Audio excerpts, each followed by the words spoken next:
It is your Thursday daily delivery. I am Michael Rand. Glad to be back for another day. Hope you guys are having a good one out there as well. Really good show coming up. Bobby Nightengale Jr. from the Star Tribune joins me here in just a few minutes to talk about the Twins. He's our Twins beat writer, one of our two Twins beat writers, I should say. He and Phil Miller doing an excellent job on that team, especially last year. It got interesting. Bobby joined us kind of in the middle of last season, and a good time to come in. He's caught up to speed and then some. Now he's covering the offseason with a lot of intensity, and he joins me to talk about the Jorge Polanco trade that happened earlier this week, but also kind of what's to come. What else is in the future for this team for this offseason? What else do they need to add? What was kind of the thought process behind the Polanco trade? Is Max Kepler next, or do they want to hang on to him because they don't have all the depth in the world in the outfield? Things like that. So we'll get into that with Bobby here in just a little bit. I'll have some Twins thoughts at the end of the show as well. Got some Lynx stuff, some big moves from the Lynx recently, last couple days. Got to get to that here in just a little bit. Gopher women's basketball having a tough time without Mara Braun. We'll talk about that here in just a minute. First, though, what I miss. So, Wednesday was, 55, something like that, 55 degrees in the Twin Cities. I went for a run outside in the middle of the day, found 30 minutes to sneak away, went for a run in shorts and was comfortable. A run in shorts in Minnesota, Minneapolis, Minnesota, on the last day of January. I don't believe I've ever done that. If I did, I've forgotten about it, or when I did it, you could have questioned my judgment. You could not question that. Yesterday, I saw tons of people out, just like anybody who could get outside was trying to get outside, get that good day. And we're going to have some other good ones coming up, but nothing quite like this. 55, something like that, in the Twin Cities. It was amazing. It was also kind of like you felt guilty about it. You can never quite enjoy those days, especially in January, especially right now, for a couple of reasons. One, it's going to get cold again at some point, right? Like, it's not the end of winter. Even if we got a bunch of nice days coming up, winter's not over yet. It's going to get cold again another time or two, even though we've had an amazingly warm winter. And the other piece of it is, hey, you look at it and you see a day like that that's so abnormal, that's setting records, and you're like, climate change. Can you fully enjoy something when there could be, not in individual moments, but you add enough of them up and you're like, man, this is, you start to understand the potential impact of that, and you're like, can I really enjoy this as it's happening? And I think in the moment you can, so you kind of suspend your disbelief, you suspend your skepticism, whatever it is, and you can find yourself, kind of lose yourself in the moment. But those things kind of are in the back of your mind, especially if you're a Minnesotan. You can never feel like you have anything especially all that nice. Something else is always around the corner. That's kind of how I felt watching the Wolves game on Wednesday night as well. So they beat Dallas 121-87. And if you knew nothing else about that game, you would just think, hey, what a great win for the Wolves. Right? Like they just routed a good team in the West, a contender. Just enjoy that. Just enjoy that moment. But dig into it a little bit and you find, hey, they struggled a little bit in the first half, but the bigger issue in celebrating too hard is that Luka Doncic and Kyrie Irving didn't play for Dallas. That's the kind of realization that, hey, this is not the Dallas team that you're going to get at some point in the playoffs if they manage to play Dallas in the playoffs at some point, which isn't out of the realm of possibility. You could find yourself in a first or even a second round matchup with Dallas, and you kind of understand that, hey, they kind of messed around in the first half again, didn't really put this team away until the second half. But at the end of the day, it's a 34-point win. The Wolves are still the top team in the Western Conference, so I don't know. I had this strange kind of parallel between those two experiences yesterday. The Wolves in a rout, the day amazing outside. The Wolves got a big game from Towns. Everybody else contributed. Conley was back. That was nice to see. He kind of got them going in the right direction. Ant didn't have a big game, but he didn't need to. Everybody just kind of contributed. Dallas, was down to, like I said, not their best players. And they've only played once at full strength all year. The Wolves beat the Mavericks 3 times when they weren't at full strength. The one time Dallas had Luka and Kyrie, they beat the Wolves. So keep that in the back of your mind. I'm sure Dallas isn't terribly worried about where things are going, especially when they don't have these two players. But keep that in the back of your mind if these two teams meet down the road somewhere, because this is not the real Mavericks team. And I just don't worry about it, but just say, hey, like a 55-degree day in January, this did not tell you all you need to know about what is yet to come. Now, speaking of what's yet to come for the Wolves, all-star selections, we should find out about those soon. Anthony Edwards should be in, but we don't know that for sure. Everybody else, we should find out Thursday night when reserves are selected. No Wolves are starters. Chris Hine wondering if they can get 3 guys in. That seems far-fetched. I don't think he's really asking if they're going to get all 3, but just making the case that, hey, Anthony Edwards, Karl Anthony Towns, and Rudy Gobert are worthy of consideration this season. Chris Finch, head coach of the Wolves, echoing that kind of idea. And also Chris Finch could get an honor, too. If the Wolves are leading the West or are second behind Denver, which sent the staff to the All-Star game last year, Finch and his staff will coach the Western Conference in the All-Star game. That's an honor, right? Like, I don't think this has happened. This certainly hasn't happened, I think, since Flip was here and got to do it one year. This is something where this is different territory for the Wolves, right? This is different territory, talking about multiple All-Stars, talking about the coach, maybe coaching the All-Star team. It's ultimately, like, that's not what you play for. That's not certainly the goal at the end of the season. But it is a distinction along the way. So I'll be interested to see. I think Ant gets in for sure. I'd like to see one more guy get in, and if I think it's going to be somebody, it's probably Gobert, just because of the defensive impact he's had for this team, for the one of the best defensive teams in the league. He kind of sets the tone for that, especially on the inside. Jaden McDaniels does a lot of work on the outside. The whole team defense has been excellent this year. But if you're looking for one kind of symbol, one sort of driver for all that, it's been Gobert. A tremendous bounce back year from being merely okay a year ago. Will he get a nod? Would Towns maybe get it? He's having a good year too. Very efficient. He's been pretty good on defense too. I just think he's maybe the third of 3, and it's going to be hard to get 3 in. But we'll find out Thursday night. And like I said, uncharted territory for the Wolves to be talking about all of these accolades, or at least uncharted for a very long time. Same target center court, different team. The Lynx made 2 pretty important moves on Wednesday. One a trade, one a free agent signing, both of them bringing in veteran point guards, which should be a key to this season. If you remember, Kent Youngblood was on the show a couple weeks ago talking about free agency, talking about what this team needs to do, saying they might not be major players, and I wouldn't consider these to be like earth-shattering moves. They wouldn't be like big players in some of the bigger names, but that an upgrade at point guard might be a thing that they're looking to do. Well, they made 2 upgrades in one day, signing Courtney Williams, a veteran free agent point guard, and adding Natisha Heidemann in a trade with Connecticut. They had to give up Tiffany Mitchell and a second-round pick to get Heidemann, so you have to give up something to get something, like our old friend Tim Brewster would say. But, I think it's a trade that's worth making, especially if you can add at point guard. That was a struggle all last year. This didn't have the depth, didn't have the quality there. You get Williams, probably coming off her best year in the WNBA. She's 29 years old, had 6.3 assists per game last season. She's averaged 12 points, 4 rebounds, 3.5 assists in her 8-year career. So that's a pretty good get. That's someone who's going to help them a lot, help them in a lot of ways that they have not been good lately. And then obviously Heidemann played at Marquette.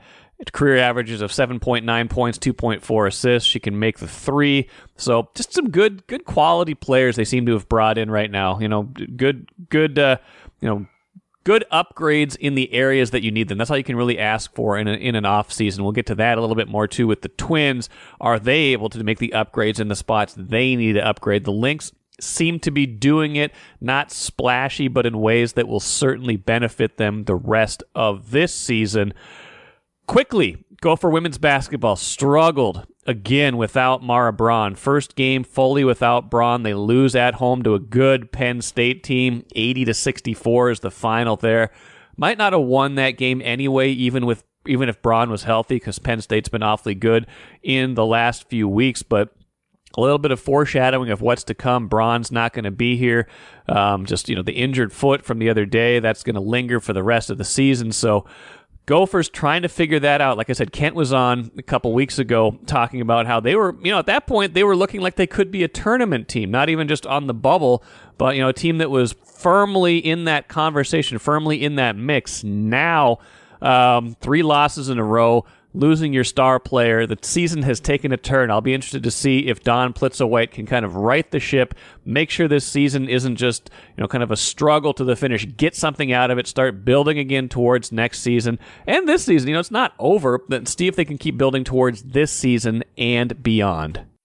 Grand Casino would like to take a moment and salute the true football fan. The passion, the hope, the anticipation, that incomparable feeling of winning. Grand Casino would also like to take a moment to remind you that you can find all that anticipation, thrill, and winning at Grand Casino. Grand Casino, let your story begin. Let's bring in Star Tribune Twins beat writer Bobby Nightengale right now. Bobby, it was a quiet offseason until a couple days ago when the Twins made the Jorge Polanco trade with the Mariners. He was obviously someone that had been rumored, and more than just that, talked about realistically as someone who might get dealt, and then he was. Your thoughts on the deal, what they were able to get back for him, and where they kind of go from here from that perspective. Yeah, I don't think it should come as a surprise that they traded Jorge Polanco just based off the fact that they had infield depth to kind of give away.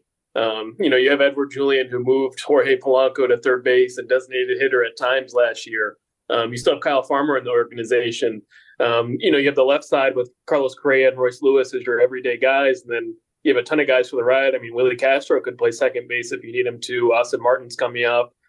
Brooks Lee's coming up. So, I mean, second base, they had some options there. And so it made sense that Jorge Polanco, the trade value he could be a free agent after next season. There's another club option in his contract. So a team could have 2 years for him, which the Mariners, I'm sure they're hoping they get 2 years out of him. So it just made a lot of sense from that levels. And what they got, I mean, it sounded like early on this has been, trade talks have been going on all off season. Derek Falvey said, mainly prospects in return were what teams were offering, including the Mariners. And what one of the reasons the deal didn't get done until Monday was just the fact that they wanted major league help, particularly major league pitching. So, once Anthony DeSclafani and Justin Topa, the reliever, got added to the mix as well, that's when it became a deal that the Twins wanted to make, because not only does it add some pitching depth, but it also gives them a couple prospects to work with. That gives them excitement in terms of, okay, now you have something for 2024 and you have something for the future. But obviously Jorge Polanco, I mean, I've seen some people write it. I mean, I think it'll be underrated how much he's missed in terms of having a switch hitting infielder with power like that. I know he's dealt with injuries the past couple of years, but just taking that out of the lineup, I don't think you really noticed it till he was gone. And even last year when he was hurt, you could tell there was a bit of a difference. When he got back second half of the year and the offense started clicking, how much of a difference he made. Yeah, I agree with that. And he was, in terms of like postseason at-bats, he was one of the guys that seemed to be taking good at-bats, for the most part. And, those were maybe in short supply, but you have to give up something to get something, and they need pitching help. So to get, a bullpen guy and a possible, back-end starter plus a top 5 prospect in the Mariners organization and another arm too, a younger one, feels like a pretty good deal for them in terms of what they need right now. Now, where do we think both of those pitchers fit in terms of kind of, pecking order of bullpen and starting? Yeah, DeSclafani, I mean, I covered him with the Reds. He's a fine back-end option when he's healthy. He hasn't really been healthy the last couple of years, like ended last season with I think it was a flexor strain in his elbow, which is always a big red flag in terms of, sometimes that leads to Tommy John surgery. So, but it sounds like Derek Falvey said he had talked to DeSclafani and he's ready and excited for spring training. So maybe he has the injury history past him, but I think he kind of slots in as your number 5 to start out, or at least competition with Louis Varland. Say Louis Varland has a great camp as a starting pitcher, then maybe you have to do something different with DeSclafani where he's like a swing man. But they didn't really have a sixth starter, a proven one. Like you have the five, like Pablo Lopez, Chris Paddock, Joe Ryan, Bailey Ober, Louis Varland. DeSclafani's the sixth in the mix, but behind that, I mean, it was really like Simeon Woods Richardson, Brent Hendrick. I mean, I think there's a lot of question marks, and you're going to need more than five starters in a season. You probably are going to need more than 6 or 7. So, this was a deal to kind of increase that pot.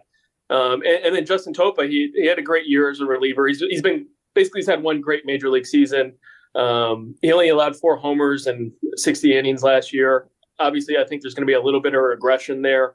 But he pitched in high leverage situations. He was like their 7th or 8th inning guy. And you look at the Twins, you lose Emilio Pagan. Maybe he can fill that type of role where, you're still going to have your Duran. You're still going to have Griffin Jacks. You're still going to have Brock Stewart and Caleb Thielbar in the back end. But maybe this is a better option for your 7th inning or 6th or 7th inning. Kind of like Josh Dalmont, the free agent reliever they signed earlier in the offseason. He has experience in the back end. If things click, it makes sense where, you could see them 6th, 7th inning roles. You mentioned the starting pitching in order, and I don't know if it was intentional or not, but you said Lopez, Paddock, Ryan, Ober, and then DeSclafani or Varland. Where do we think of, is Chris Paddock who they're thinking of as kind of their number 2, or is that just you listing all the starters? Or Joe Ryan, where does this all go? Because, the big thing I've been thinking this offseason is you lose Sonny Gray, you kind of lose that 1-2 punch that they had going into the postseason. So where you're not going to, it's not going to be a 1-for-1 replacement with Sonny Gray. He was a very good pitcher last year. Cy Young votes, great ERA, even though he had a poor start at the end of the postseason. How do you think they kind of slot in their pitchers right now, or how are they thinking of those guys?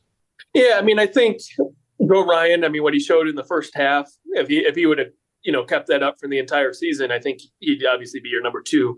But there's some concerns with the way he finished last year, the home runs he gave up. Bailey Ober, now that he doesn't really have an innings restriction, maybe he can slot into the number 2. But the reason I mentioned Chris Paddock second, I just talking to everyone in like the Twins organization, they almost talked to him like, I wasn't here when they traded for Pablo Lopez, but the way they talk about Pablo Lopez after, he kind of turned into the team's ace is kind of how they're talking about Chris Paddock in terms of like, this is the guy we traded for. You saw it a little bit in the relief role. You saw his velocity tick up. You saw his off-speed pitches tick up. Obviously, it'll change a little bit when he's in a starter's role. He's not going to be able to throw as hard, for 6 innings that he did for, 1 or 2. But you can tell there's a lot of excitement in terms of what he could do. Now, there's question marks. He has the injury history. I think he's only pitched above 110 innings once in his career. So, they're going to be asking a lot from him. But I do think he's the guy that they're looking at as like, don't sleep on him. He could take the next level. But you're right. When you said there's no replacing Sonny Gray, he got second in Cy Young. There's not one guy who you can point to besides maybe Pablo Lopez and say, he's going to get Cy Young votes. But I do think if Joe Ryan could put it together, if Bailey Ober stays healthy, and what they think Chris Paddock could turn into, they feel like they can make that up as a group. Now, the other half of the, hey, they might trade this longtime player talk this offseason was Max Kepler. You've said he has maybe even more trade interest, more trade value than Polanco to a certain degree, just because, there's been a lot of production. He's a very good fielder in addition to having a really good offensive second half of the season last year. Where are we at with that? Because, before we started talking, you were kind of reminding me, hey, might not want to trade Max Kepler if you don't feel great about the rest of your outfield depth, because that's a guy who could still help you win in 2024. Yeah, I just feel like like when I talked about Polanco, just all the options behind him. You had Edward Julian, who's now your incumbent second baseman. You had Austin Martin, Brooks Lee, Kyle Farmer, guys who can fill into, those type of roles. Max Kepler, if you trade him, obviously depends what you get back, but you don't really have another outfielder that's ready to step in. You have Byron Buxton as your penciled as your starting center fielder. You have Matt Wallner in left field. If you lose, a Max Kepler, then you have Trevor Larnach in AAA. And then besides that, it's, a really a lot of unproven big question marks. So, I think that's where they don't have the outfield depth right now that they do in the infield. Now they have guys that like Willie Castro can play the outfield. Austin Martin's going to play some center field this year. So, they have, I wouldn't say like outfield's the biggest blinking light, but they don't have impact outfielders like Max Kepler, where if he hits like he did in the second half, that's 25 homers and quality defense. And at free agency, you can't make that up. I mean, it's been kind of a weak free agent class. And the guys that have signed, I mean, like Teoscar Hernandez has already signed with the Dodgers on a 1-year deal. There haven't been many corner outfielders that have gotten multi-year deals. So I don't think there's a lot of free agents out there. So that's why you get more trade interest for a Max Kepler. But I just don't see where the Twins would be able to make that up. We've heard Byron Buxton is going to be healthy. We've heard that a lot of times. Why is there more confidence, or why should there be more confidence this year than in past years? And I know full well that you weren't here for a lot of that. So tell me what the status is of Buxton right now. Yeah, I mean, it's a question that's always going to keep getting asked, especially, I mean, he hasn't played center field in over a year. But so far, there's been no setbacks this offseason. Everything they've asked him to do, he's been able to do pain-free. Hasn't even really had days where it's like, my knee's feeling some soreness. Let's not push it this day. From all accounts, it just sounds like everything's been as normal. He can hit fine. He's been running fine. Obviously, this is in a very controlled setting. This is not on the field. He's not chasing fly balls. He's not running to the fence. But I think that's where the encouragement comes from, is just saying, one, he hasn't had the setbacks, and two, I mean, it's part of their plan. I mean, last year they went into spring training with kind of the crutch, you're going to DH and we'll get to center field eventually. Now, I mean, just seeing how difficult of a season he had at DH, it's turned into, you're our center fielder. If you're hurt and can't play center, maybe that requires a stint on the injured list versus just saying you're our DH full time. Royal Credit Union's smart checking accounts offer no monthly fees and no minimum balance. Enjoy financial freedom when you open your Royal Credit Union smart checking account online at rcu.org/go-checking. Insured by NCUA. What else is on the to-do list then for the offseason? They got the Polanco deal done. They got some stuff in return. What else do you think they're still shopping for or looking for to make themselves better? Yeah, I mean, one of the underrated parts of the Polanco deal was they got $8 million in return. Some of that will go to Anthony DeSclafani's salary. But really, I think they came out with a little bit over $5 million. And Derek Falvey said they intend to reallocate that back into free agency. So what does that look like? I think it'll be a right-handed hitting, probably an outfielder. That'd be my guess. Matt Wallner split time in left field. He wouldn't hit against left-handed pitching. Jordan Luplow had that role. Andrew Stevenson was there for a little bit. And then you also had Donovan Solano in the infield. So I think a right-handed hitter, definitely, probably an outfielder, at least someone who can help out in the outfield. But it sounded like position players is now the focus. I think they'll add pitching in terms of like non-roster deals, maybe small 1-year contracts. I don't expect anything large. Even with the hitter, I don't expect it to be, a $15 million contract somewhere. But I could see someone signing a 1-year deal and getting a chance to get a lot of at-bats. Is this a function of the market? Is it a function of, limited resources, in part because of the unknowns of the TV stuff? Is this a response to, hey, they kind of spent big last year with the Lopez extension and the Correa money, and now it's kind of to peel back a little bit? What do you think is limiting the budget or the ability to go out and get an even bigger impact player to kind of balance out a roster that, was a team that was pretty good last year and won a playoff series for the first time in a while? Yeah, I mean, I think payroll's being scaled back. I think TV's kind of like the scapegoat right now, but I also think, I mean, they had a record payroll last year. I mean, they carried above 150 million. And if you have a record payroll, it's either going to stay at that level forever or you're going to scale back at some point. And I think they're at the point where they're scaling back. And part of it, too, is just they have younger guys, to fill in. Part of it is you have the Royce Lewis's and the Edward Julians in the middle of your lineup instead of paying for a veteran there. But I think, obviously, the TV deal has an impact. How could it not until you know how much money you're going to get from there? But I also think part of it, too, I feel like people also forget when you have record payrolls, a lot of teams do scale back eventually. You see it, the Padres scaled back, the Mets have scaled back.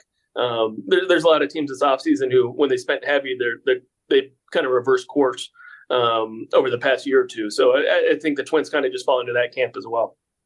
Couple more things for you, Bobby. One, they had Twins Fest last weekend. They did their whole caravan before that. I'm sure you were out at a bunch of the stuff? Like, what's the, if you're either hearing from fans or just the team, the executives, what's the mood right now? What are they talking about when it's just kind of off the cuff, or what do you hear from fans as, hopes, dreams, things like that? Yeah, I'd say from the fans, I feel like pitching's the one thing that everyone keeps bringing up. Like, how are they going to be pitching as well as they did last year when you lose a Sonny Gray, when you lose a Kenta Maeda? That's a fair question, but I mean, it's also those two weren't the end. The whole rotation did pretty well last year. I mean, they finished second in innings pitched, led the league in strikeouts. I mean, there was a lot of guys who stepped up. They were fairly healthy, which obviously helped. So I think that's a fair concern, but I also think, if Pablo Lopez takes another step forward, if Chris Paddock's who the Twins think he is, it won't be as big of a hole as everyone thinks. And from the Twins' perspective, I sense a lot of optimism in terms of, the pitching obviously carried the team last year. I feel like they think their hitting can take a huge step forward. Carlos Correa said he's healthy and made some tweaks to his swing that he thinks is really going to pay off. And if he looks anything like he did in the playoffs, that's a big step. If Byron Buxton, if he get a healthy Byron Buxton, I know that's a big if. For even just 100 games, I mean, that should help the offense. Royce Lewis only played 50-some games last year. Edward Julian and Matt Wallner weren't in the major leagues the entire year last year. So I feel like there's a lot of optimism in terms of, the offense had a good second half, but now they can do it for a full season, and that can take some pressure off the pitching. Yeah, it feels like a weird mix of like kind of trepidation but expectations. They finally got this whole playoff thing taken care of, and now people are like, okay, let's do more now. Let's do more. And I don't know if I think it's going to be a little bit of a wait and see and kind of feeling out that they're not having the kind of off season where you're like, man, they're just crushing it, and now they're going to be even better. I think we're going to have to wait and see a little bit. Yeah, and I feel like I heard one person from the Twins say, like, I feel like we're in a better spot than we were entering last season. When Royce was hurt and Buxton, you didn't know what you were going to get out of him, and Kirilloff was hurt. Even in the rotation, like Pablo Lopez, everyone was questioning that trade. Sonny Gray wasn't Cy Young level Sonny Gray. So I mean, I felt like the Twins official was like, I feel like we're in a lot better spot in terms of like, we know what our floor is. Our ceiling should be, kind of the same thing as it was last year. And so I think they feel like, the base they have is pretty much the base that carried them to the second round of the postseason last year. Obviously they have to stay healthy. I feel like that was kind of the underrated thing last year is second half of the year. They were pretty healthy besides maybe the last weeks of the season when Correa and Lewis went down within a couple of days of each other. But I just feel like overall as a, hitting and pitching, they feel like they're in a good spot. Well, last thing, you mentioned Kirilloff, who I almost forget about sometimes because he's been hard to kind of rely on with all of his injury problems. Where are they at with him right now? Yeah, he's hitting. It's still a question of whether he'll be, full go by the time spring training starts or if he'll be a little bit delayed. He had that shoulder procedure in October. It was less invasive than everyone kind of feared.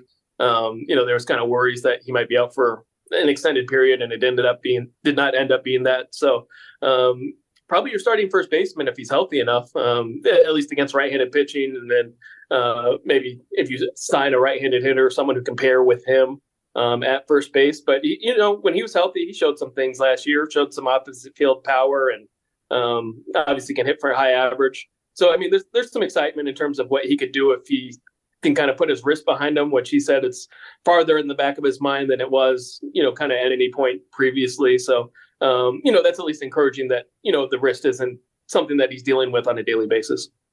Indeed, and spring training's not that far away. You're going to be down in Florida in just a couple weeks. They'll get on the field. Feels like we're recording on a sunny 55-degree January Wednesday afternoon, so they could play right now if they had to. They're not going to. They could play in Minneapolis right now if they had to, but the season will get here soon enough. Bobby Nightengale, appreciate it as always. We'll talk soon. Yeah, my pleasure. Thanks for having me. Good stuff from Bobby. Good perspectives on the Twins. I learned a lot. Hope you guys did too. Still wondering a little bit about, are they missing an opportunity in 2024? And we're not going to know that until maybe the end of the season. And you can't judge this roster even right now. It's the first day of February. Even with the Jorge Polanco trade, even with some of the moves they're trying to make right now, kind of just feels like they're not fully capitalizing on the momentum that they got last year. And it feels a little bit like, you remember 2019 when everything was great. They lost in the playoffs, but there were such high hopes. Then COVID hit.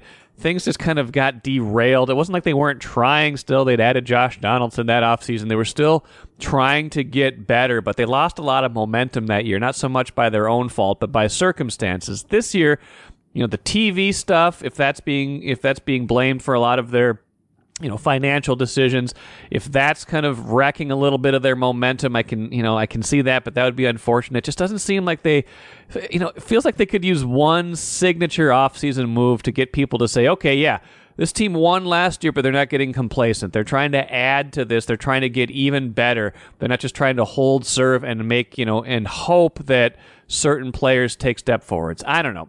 You're not going to know this for a while. I think Derek Falvey operates his best when he's kind of making these moves, not on the margins, but trying to be patient, wait out the field, and make these kind of trades that have impact that you might not know right away. So maybe that's what the Polanco trade's going to be. Maybe there's 2 or 3 moves left, a right-handed bat, maybe another trade somewhere in there that's going to bolster this team in a way that I just don't see it. But I'm worried not so much about their ability to compete in the AL Central. I'm worried about the Twins' ability to kind of take that next step, given what they have put together so far, at least this offseason. That'll do it for me today. Marcus Fuller joins me tomorrow.